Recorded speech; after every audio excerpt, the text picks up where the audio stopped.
Social media के इस दौर में अक्सर यूजर्स अपनी पोस्ट पर लाइक्स और व्यूज हासिल करने के लिए क्या क्या नहीं करते। कभी खतरनाक स्टंट के जरिए अपनी जान जोखिम में डाल देते हैं, तो कभी गलत कंटेंट भी पोस्ट कर बैठते हैं, बिना ये सोचे कि क्या इससे किसी की कोई छवि भी प्रभावित होती है या फिर नहीं। ऐसे में यदि आप झारखंड में हैं और झारखंड सरकार से जुड़ी, झारखंड के मुख्यमंत्री से जुड़े कोई गलत खबर पोस्ट करते हैं, तो आपके खिलाफ कार्रवाई हो सकती है। ऐसा इसीलिए क्योंकि झारखंड सरकार सोशल मीडिया, डिजिटल मीडिया एवं न्यू मीडिया के लिए पॉलिसी बना रही है। बिहार और पंजाब राज्य के बाद तीसरा राज्य झारखंड होगा जो ये पॉलिसी बनाने जा रहा है। बताया गया है कि ये काफी हद तक बिहार और पंजाब की पॉलिसी से मेल खाता है।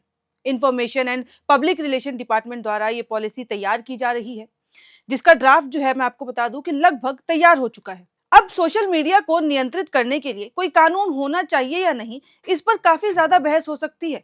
लेकिन इसमें भी कोई दो राय नहीं है कि सोशल मीडिया का आज के समय में गलत इस्तेमाल धड़ल्ले से किया जा रहा है। सोशल मीडिया पॉलिसी लाने के पक्ष में कहा जाता है कि अगर सोशल मीडिया को नियंत्रित नहीं किया गया तो ये बहुत जल्दी जी का जंजाल बन सकता है। और आर्टिफिशियल इंटेलिजेंस के आने से ये चुनौती और भी ज्यादा बड़ी हो गई है।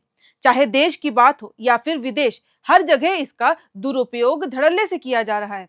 अगर आपको याद हो तो प्रधानमंत्री नरेंद्र मोदी का इटली के प्रधानमंत्री जियोर्जिया मेलोनी के साथ एक वीडियो वायरल हुआ था, जिनमें एक काफी चर्चा का विषय बना था, जिसमें मोदी और मेलोनी का आपत्तिजनक वीडियो बना था और ये ट्रेंड काफी तेजी से बढ़ता जा रहा था। आप सोशल मीडिया पर जो देख रहे हैं या किसी वेबसाइट या ऑनलाइन प्लेटफॉर्म पर जो भी देख रहे हैं, आपको नहीं पता है कि वो कितना सही है। और झारखंड कोई इससे अलग नहीं है। इन सब के बढ़ते आयाम और इसके उपयोग को देखते हुए झारखंड में भी सोशल मीडिया, डिजिटल मीडिया एवं न्यू मीडिया के लिए पॉलिसी अब जल्द ही लागू कर दिया जाएगा। सूत्रों के मुताबिक ये पॉलिसी का एक मुख्य उद्देश्य डिजिटल माध्यमों से जन जागरूकता बढ़ाना है और सरकारी विज्ञापनों का नियंत्रित और पारदर्शी वितरण करना है। इस नए नियम के मुताबिक फेसबुक, इंस्टाग्राम, यूट्यूब, एक्स जैसे सोशल मीडिया प्लेटफॉर्म्स, इनके अलावा वेबसाइट, न्यूज पोर्टल्स और मोबाइल ऐप्स को भी शामिल किया गया है। साथ ही इन्फ्लुएंसर को भी रखा गया है। राष्ट्र विरोधी, अश्लील या फिर ऐसी कोई भी वीडियो या कंटेंट जो कि आपत्तिजनक है और भ्रामक सामग्री है, उसे रद्द कर दिया जाएगा, उसे अपलोड नहीं होने दिया जाएगा। और यहाँ तक कि इसको ब्लैक लिस्टिंग के भी प्रावधान में ऐड किया गया है। सरकार ने सोशल मीडिया प्लेटफॉर्म्स को 4 प्रमुख कैटेगरी में बांटा है। इन्हें उनके फॉलोअर्स, सब्सक्राइबर्स और रीच के आधार पर पैसा दिया जाएगा। आपको बता दूं कि न्यू मीडिया को आईपीआरडी में सूचीबद्ध करने के लिए कड़े क्राइटेरिया निर्धारित किए गए हैं, जिसमें सोशल मीडिया हैंडल या चैनल को कम से कम 1 साल पुराना होना चाहिए। फॉलोअर्स या सब्सक्राइबर्स की मिनिमम संख्या तथा पिछले 6 महीनों में जो ओरिजिनल कंटेंट पोस्ट करने की अनिवार्यता है, उसको भी लागू कर दिया गया है। कैटेगरी में आने के लिए फॉलोअर्स की संख्या सबसे ज्यादा होनी चाहिए, जबकि बी सी डी के लिए फॉलोअर्स की लिमिटेड संख्या जो है वो कम रखी गई है, ताकि छोटे डिस्ट्रिक्ट के इन्फ्लुएंसर्स भी इसका हिस्सा बन सके। उदाहरण के तौर पर ये ले लीजिए कि यूट्यूब चैनल के लिए कैटेगरी ए में 10 लाख सब्सक्राइबर्स और हर महीने कम से कम 12 ओरिजिनल वीडियो आवश्यक है। कंटेंट क्रिएटर्स को उनके व्यूअर्स और सब्सक्राइबर्स के आधार पर सबसे ज्यादा पेमेंट मिल सकती है। वहीं एक्स के लिए कैटेगरी ए में 5 लाख फॉलोअर्स और हर महीने 15 वीडियो या फिर 30 पोस्ट अनिवार्य रखा गया है। रील्स और पोस्ट की बात करें तो उसके लिए अलग से रेट्स तय किए गए हैं। शॉर्ट्स वीडियो की बात करें तो सरकारी योजनाओं पर 30 से 60 सेकंड के क्रिएटिव वीडियोस बनाने पर स्पेशल इंसेंटिव भी मिलेंगे।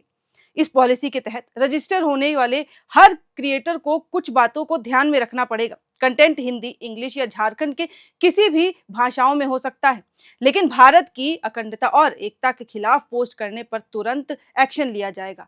धर्म या जाति के खिलाफ बोलने पर रजिस्ट्रेशन तुरंत रद्द कर दिया जाएगा या फिर बिना फैक्ट्स के गलत जानकारी फैलाने पर कानूनी कार्रवाई भी की जाएगी।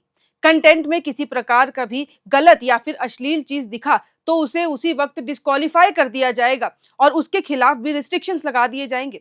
वेब मीडिया के लिए पिछले 6 महीनों में औसत मासिक यूनिक यूजर्स की प्रामाणिक अगर रिपोर्ट की बात करें तो उसके लिए अनिवार्य है। यूनिक यूजर्स की जांच गूगल एनालिटिक्स जैसे इंटरनेशनल टूल से की जाएगी, ताकि फेक ट्रैफिक को रोका जा सके और उससे बचा जा सके। और केवल भारतीय संचालित या फिर भारत में रजिस्टर्ड कार्यालय वाली विदेशी कंपनियों की वेबसाइट्स ही पात्र होंगी। दरअसल आईपीआरडी में कोई पॉलिसी नहीं होने की वजह से अभी आउटसोर्सिंग एजेंसी के माध्यम से कुछ सोशल मीडिया, वेब या फिर मीडिया का विज्ञापन जो है वो दिए जा रहे हैं ताकि ऐसा कुछ ना हो। जब पॉलिसी बन जाएगी तो सरकार इसे मंजूरी दे देगी और फिर आईपीआरडी के माध्यम से सीधे विज्ञापन मिल सकता है। अब इससे फायदा ये होगा कि सरकारी योजनाएं सिर्फ अखबारों तक सीमित नहीं रहेंगी, बल्कि मोबाइल के जरिए हर घर पहुंच सकेंगी। झारखंड के यूट्यूबर्स और क्रिएटर्स को अब उनके काम के हिसाब से पैसा मिलेगा और रजिस्टर्ड पोर्टल्स और क्रिएटर्स पर जिम्मेदारी भी होगी कि वो सिर्फ सही चीजें ही शेयर करें और गलत जानकारी ना दें।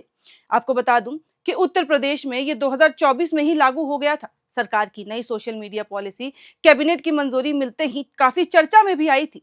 चर्चा में आने के दो कारण थे। एक तो उन सोशल मीडिया इन्फ्लुएंसर्स और कंटेंट क्रिएटर्स को खुले तौर पर सरकार की ओर से लाखों रुपए देने का प्रावधान दिया गया था, जो सरकार के पक्ष में पोस्ट डालेंगे। साथ ही अभद्र, आपत्तिजनक और राष्ट्र विरोधी कंटेंट पोस्ट करने वालों के लिए जो थे दंड का भी प्रावधान किया गया। और ये दंड जो था, ये कोई छोटा मोटा पनिशमेंट नहीं होने वाला था, बल्कि उम्र कैद की सजा तक हो सकती थी। वो डिपेंड करता है कि आपने किस तरीके का अश्लील कंटेंट डाला है। जिसके बाद से यूपी में मात्रा जो है वो कम हुई थी कि लोग कंटेंट क्रिएटर्स कितना कंटेंट क्रिएट कर रहे हैं, जो कि गलत है।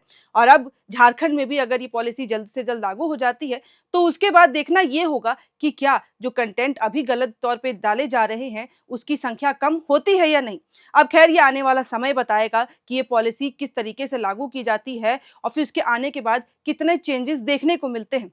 फिलहाल इस वीडियो में इतना ही। अगर आपको जानकारी अच्छी लगी हो तो कमेंट बॉक्स में लिख के ज़रूर बताएं और इस पॉलिसी के बारे में आप क्या सोचते हैं और आपको क्या लगता है ये किस हद तक काम करेगी, ये भी हमें ज़रूर बताएं।